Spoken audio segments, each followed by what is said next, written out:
ગીર સોમનાથ જિલ્લાના મોટા સમઢિયાળા ગામે આજથી 10 વર્ષ પહેલા વર્ષ 2016માં દલિત યુવાનોને ગાયનું ચામડું ઉતારવા બાબતે જાહેરમાં અર્ધનગ્ન કરીને જે બેરહેમીથી મારવાનો ચકચારી ઉના કાંડ કેસ હતો, એની અંદર હવે 10 વર્ષ બાદ ન્યાયનો ચુકાદો આવ્યો છે અને વેરાવળ સેશન્સ કોર્ટે આ કેસના મુખ્ય 5 આરોપીઓને 5 વર્ષની સજા જાહેર કરી છે. શું છે સમગ્ર વિગત જાણીએ અહેવાલમાં. જય હિન્દ. BSI TV ન્યૂઝ પર આપની સાથે હું છું નિધિ ગઢવી.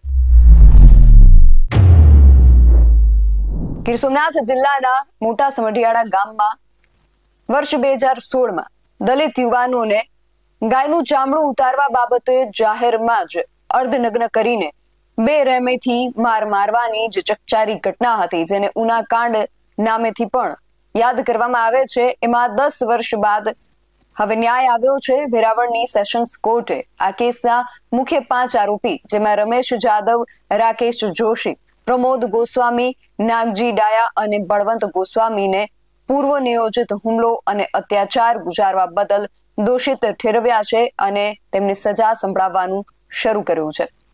જોકે આ કેસમાં 4 પોલીસકર્મી સહિત અન્ય 37 આરોપીઓને પુરાવાના અભાવે નિર્દોષ જાહેર કરવામાં આવ્યા હતા. ત્યારે લાંબી કાયદાકીય લડત બાદ આવેલા આ નિર્ણય સામે પરિવાર જે છે, પીડિત પરિવાર જે છે, એમાં અસંતોષ જોવા મળી રહ્યો છે. આ ચુકાદાથી અસંતુષ્ટ પીડિત પરિવાર વેરાવળ કોર્ટ પણ નથી ગયો. ફરિયાદી અને પીડિત વશરામ સરવૈયાએ સ્પષ્ટ શબ્દોમાં કોર્ટના નિર્ણય પ્રત્યે અસંતોષ વ્યક્ત કર્યો છે. તેમણે એવું પણ કહ્યું છે કે અમે ન્યાય માટે સુપ્રીમ કોર્ટ સુધી લડત લડીશું.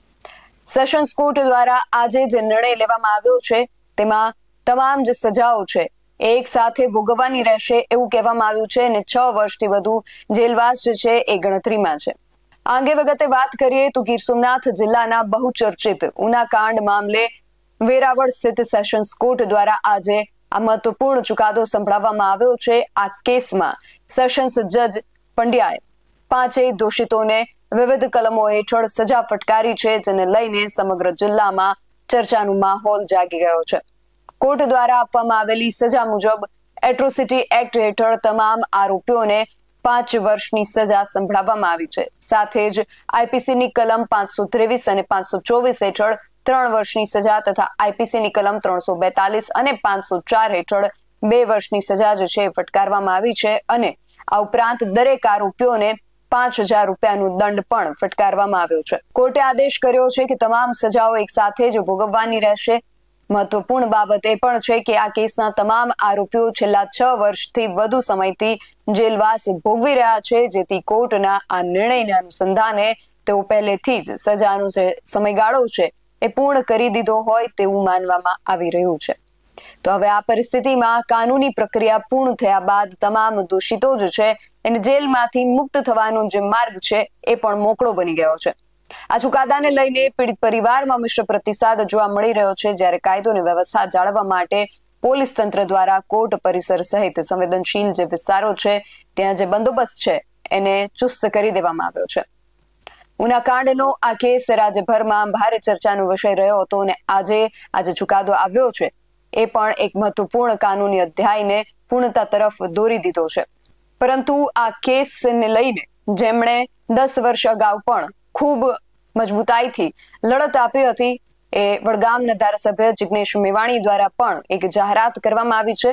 ઉના કાંડના આ ચુકાદા બાદ જિગ્નેશ મેવાણી ઉના કાંડના આ ચુકાદા મુદ્દે બપોરે 3 વાગ્યે પાલનપુરમાં એક પ્રેસ કોન્ફરન્સ યોજવા જઈ રહ્યા છે. વડગામના ધારાસભ્ય અને કોંગ્રેસ પક્ષના કાર્યકારી પ્રમુખ જે છે જિગ્નેશ મેવાણી એ ઉના કાંડમાં ફક્ત 5 આરોપીઓને સજા અને બાકીના 37ને છોડી મૂકવાના મામલે પાલનપુર સર્કિટ હાઉસ ખાતે આજે બપોરે 3 વાગ્યે પ્રેસ કોન્ફરન્સ યોજવાના છે. એટલે એ બાદ પણ હવે આ કેસ જે છે એ વધુ ઉગ્રતા ધારણ કરે અથવા તો આ કેસમાં કોઈ નવો વળાંક કે નવો અધ્યાય ઉમેરાય તેવા એંધાણ અત્યારથી દેખાઈ રહ્યા છે. હવે આગળ આ કેસને લઈને જિગ્નેશ મેવાણી અને જે પીડિત પરિવાર છે, પીડિત પરિવારનો જે સમાજ છે, એમના દ્વારા આગળ શું પગલાઓ લેવામાં આવે છે, શું આયોજન કરવામાં આવે છે, શું નિર્ણયો લેવામાં આવે છે, તેના પર ખાસ હવે સૌની નજર રહેશે. તમારું આ સમગ્ર વિષયને લઈને શું માનવું છે અમને કમેન્ટ કરીને ચોક્કસથી જણાવજો. આવા જ વધુ અહેવાલો સાથે મળતા રહીશું. તમે મારી યુટ્યુબ ચેનલને સબસ્ક્રાઇબ કરવાનું અને અમને ફેસબુક અને ઇન્સ્ટાગ્રામ પર ફોલો કરવાનું ભૂલશો નહીં. બાકી નવી અપડેટ્સ માટે આપ જોતા રહો BS9 TV ન્યૂઝ. નમસ્કાર.